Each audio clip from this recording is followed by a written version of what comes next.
ডারউইনে বাংলাদেশের কাছে 9 উইকেটের বিশাল এক ধাক্কা খেতেই তড়িঘড়ি সিদ্ধান্ত নিল অস্ট্রেলিয়া ক্রিকেট বোর্ড। এক ম্যাচ পরেই নিজেদের টপ অর্ডারে বড় পরিবর্তন আনল অজিরা।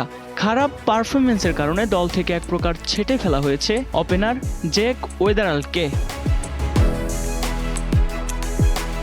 ডারউইন টেস্টে প্রথম ইনিংসে 23 আর দ্বিতীয় ইনিংসে 0 রান করে বোল্ড হয়ে ফেরেন ওয়েদারাল্ড। 12 ইনিংসে তার বর্তমান গড় দাঁড়িয়েছে মাত্র 20.36।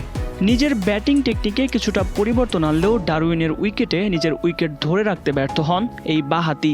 অজি কোচ অ্যান্ড্রু ম্যাকডোনাল্ড স্পষ্ট করে জানান, আন্তর্জাতিক ক্রিকেটের চাপের মুখে এই পরিবর্তনগুলো টিকবে কিনা তা নিয়ে যথেষ্ট সংশয় ছিল। ওয়েদারাল্ডের শূন্যস্থানে স্কোয়াডে ডাক দেওয়া হয়েছে 30 বছর বয়সী ম্যাথু রেনশোকে। 14টি টেস্ট খেলার অভিজ্ঞতা সম্পন্ন রেনশো গত শেফিল্ড শিল্ডে 10 ইনিংসে 50 গড়ে 3টি সেঞ্চুরি হাঁকিয়েছেন।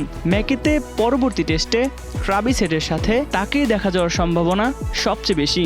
তবে নির্বাচকদের টেবিলে বিকল্প হিসেবে রয়েছে জশ ইংলিশের নামও, যিনি ইংল্যান্ড লায়ন্সের বিপক্ষে ওপেনিংয়ে অপরাজিত 125 রান করেছিলেন।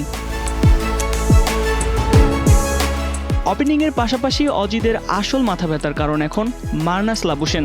3 নম্বর পজিশনে ডারউইনে তিনি করেন মাত্র 1 ও 31 রান।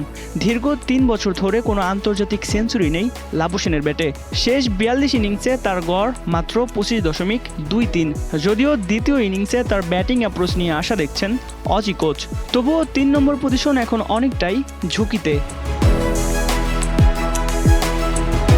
বাংলাদেশের বিপক্ষে এই বিপর্যয় কি কাটিয়ে উঠতে পারবে অজিরা, নাকি ম্যাক টেস্টে আরও বড় কোনো চমক অপেক্ষা করছে তা দেখতে চোখ রাখতে হবে পরবর্তী ম্যাচে। Desk report, 21 television.